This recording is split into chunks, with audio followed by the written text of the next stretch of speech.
You're watching Newsday TV. I'm Shari Einhorn. Police say 2 people were seriously injured in a Central Islip shooting. It happened near the pool at the Hawthorne Living apartment complex Thursday afternoon. Officials say a fight broke out between a 16-year-old boy and another person. The boy and a 25-year-old woman were shot. Police are asking anyone with information about the shooting to call Crime Stoppers at 800-220-TIPS. Only in Newsday, the state has denied Massapequa's extension request for the mascot ban deadline. State officials say it's because the district has done nothing to eliminate its chief's name and that the district has no intention of complying with the ban. The Massapequa School Board calls the ban a violation of civil rights. Wantagh and Connecticut districts have both been granted deadline extensions. First in Newsday, the head of Adelphi is leaving. The university confirmed Chris Reardon is leaving her role after nearly a decade as president. University officials did not say why she is stepping down. Provost and Executive Vice President Christopher Storm Jr. has been appointed interim president. Only in Newsday, Mets attendance is up nearly 30% this season, and Long Islanders can get an exclusive discount on some games. Nassau and Suffolk residents can save 20% on tickets for Sunday through Thursday games this summer. Now, these tickets cannot be resold, and there is a limit of 14 tickets per purchase. Now let's take a look at tomorrow's weather. We'll have a sunny Saturday with highs in the 80s. We'll take a look at your 7-day forecast in just a few minutes.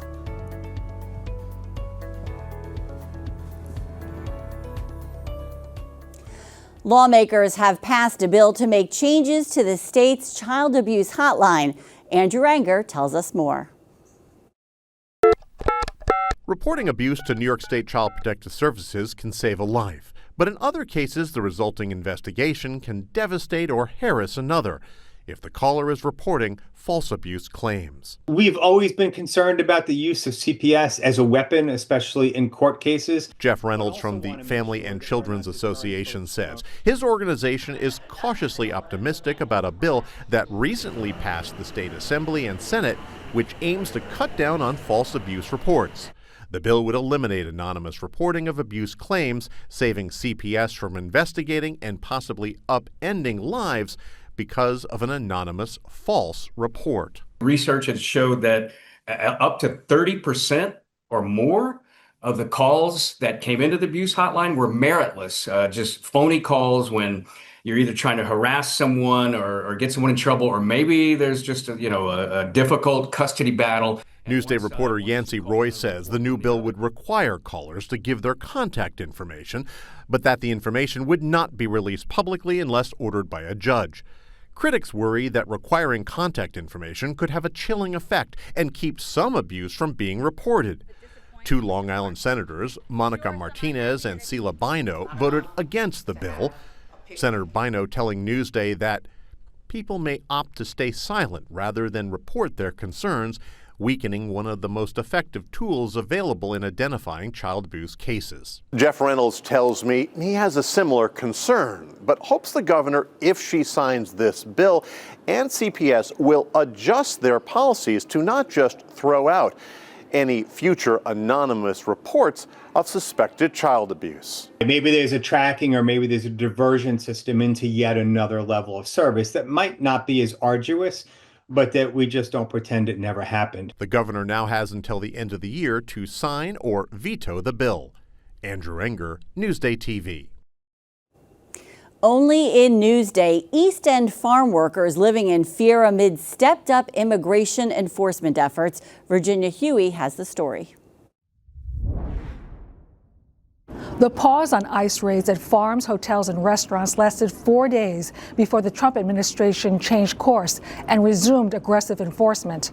The reversal in policy is once again sowing fear across farms and hospitality businesses on the East End. More than anything, I wake up worried. This 34-year-old farm worker washes lettuce in Riverhead.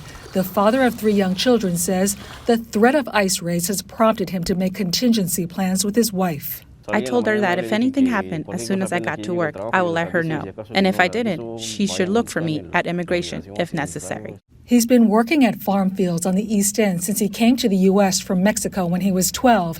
He says his goal is to build a better future for his children. I think they should, for example, look for the ones who are criminals, the real criminals. Everyone agrees with that, but when they take a worker who is going to work, I think that's wrong because he's coming to pursue a dream. Last Thursday, President Trump posted on Truth Social that his mass deportation campaign was taking a toll on the agricultural and hospitality industries.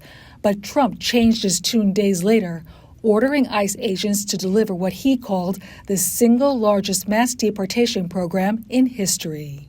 They're frightening these people to death. Nancy Lascotti of Trimble's Nursery in Cutchogue says her landscaper, who's been a loyal worker for 30 years, is so scared he's returning to his native Guatemala next month. It doesn't seem like they're looking for criminals. They're looking for anybody who's illegal.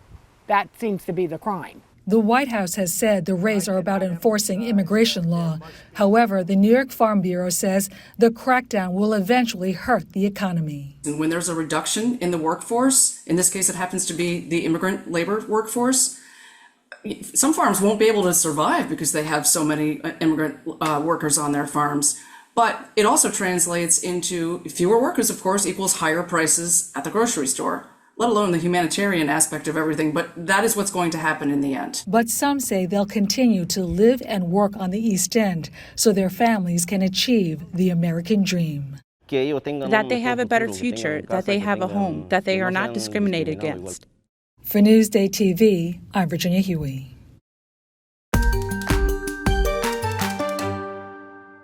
The Trump administration is shutting down the national LGBTQ youth suicide hotline within 30 days. Joining me now is David Kelmnick, president of the LGBT network. And David, first question is, how important is this hotline? Oh, this hotline is critically important. It's a matter of life or death for many kids. You know, LGBTQ youth are disproportionately impacted by suicide, by isolation, and so many of them have had traumatic experiences with other providers, you know, where they've either been misgendered, pathologized, or judged for simply who they are or who they love. So when they reach out to a hotline like this, you know, they need to know that they're going to be safe and be supported and be respected for who they are without consequence. And so that isn't a special right or anything. It's something that's critical, and all the data backs that up. Scientific data, mental health data, medical data backs it up that kids, LGBTQ kids, need a service like this. Now, I want to talk about the timing a little bit. We are still in Pride Month, so what does the timing of this move mean? You know, the timing of this, I mean, it's bad at any particular time, but, you know, doing it during Pride Month when people are celebrating who they are and proud to be who they are, you know, we have a government that continues to try to erase us and silence identity. And let's be clear, that's what this is about. It's not about doing things equally. It's not about equality. I don't think Trump really cares about equality at all. So, but to happen during Pride Month, it's especially harmful and it's infuriating. Now, for those that are looking for help, what other resources are out there? Sure. You know, and you know, if the federal government won't help our LGBTQ young people, we're going to make sure that they're helped right here on Long Island. So contact the LGBT network. We have mental health services. We can also link you up to services that are affirming, you know, where kids don't have to worry, and parents as well. We got to think about parents too here who are looking for help for their kids. So they can contact us at the LGBT network, 631-665-2300, and we'll make sure that, you know, people get the services that they need. And just as importantly, make sure that they don't feel alone, because no one on Long Island or anywhere really should be alone in this.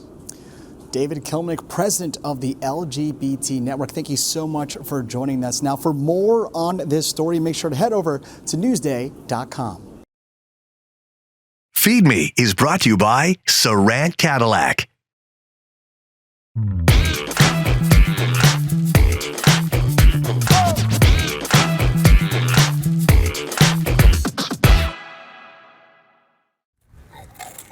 I think she eats better than Andy.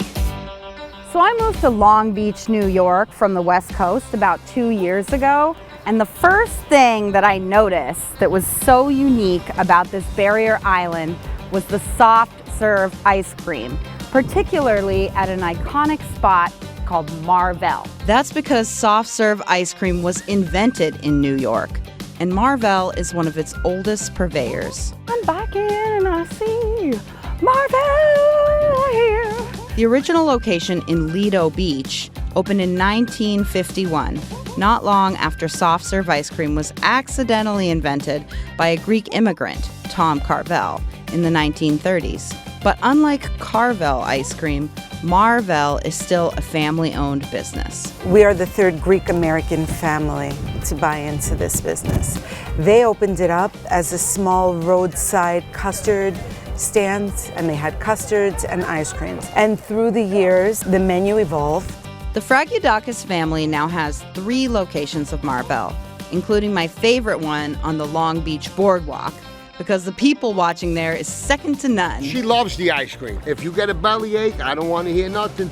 So what do you think of Long Beach as a food town? A lot of variety. You can eat outside, you know, it's nice. Especially when it's warm out, it's beautiful. I did not grow up eating a lot of soft serve ice cream because I'm from the West Coast and soft serve is not non-existent a thing there. It's just Dairy Queen. So when you come here, what are you supposed to order? I don't know. It depends. If you're me, you order coffee with crunchies. Coffee with crunchies? Coffee with crunchies is my favorite. The brown bonnets are a big hit. Yeah. The chocolate shell on a vanilla or chocolate or strawberry cone. Do you want a cup and a spoon? No? Creamy and chocolatey, not challenging. Well, it's a little challenging. For Newsday TV, I'm Andy Berlin.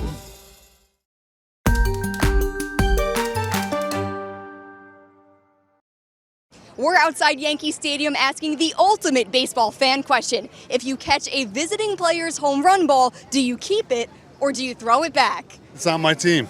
I would throw it back in. Doesn't matter who hit it? Doesn't matter who hit it. Who wants a home run ball from the other team? If it counts for the other team. Red Sox or Mets player, I'm throwing it back. Or Astros. I'm throwing all the way back. Other team, doesn't matter, not worth it. It doesn't matter who hit it? Nope, don't care. What if it's Ohtani? Throwing it back. Throwing it back?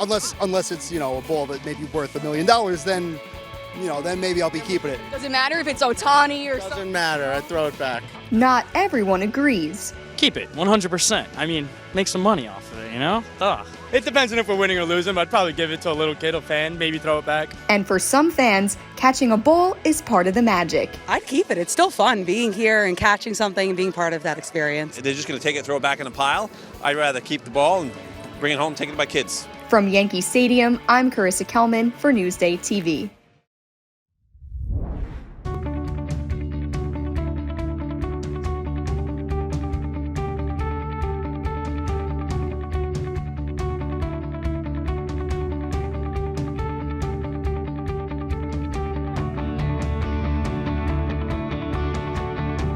Sarah Sounds Off is brought to you by Roll Up Awnings. High school sports. This week, Sarah sounds off about the Long Island teams celebrating state championships. Interesting how some schools just don't lose. Garden City, Cold Spring Harbor, they have. Tell me about the Garden City boys and how it went for them. You know, it's cliche to say that results speak for themselves, but they really do with Garden City. It's year in, year out, just always competing for that. They had an off year last year, and that meant that they lost in the county final. It's 3 titles in the last 4 years. You can watch this week's episode with Newsday high school sports editor Greg Sarah streaming now on Newsday.com. Just click Get More below the Newsday TV video box. Now let's take a closer look at your 7-day forecast. No rain in sight, but things are definitely heating up. Temps are getting close to 100 degrees on Tuesday, but they'll cool down slightly by the end of the week.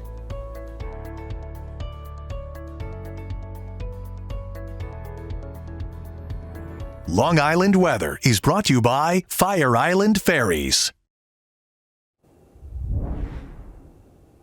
You're watching Newsday TV. For more on all of the stories you've seen here today, head over to Newsday.com and click Get More under the Newsday TV video box.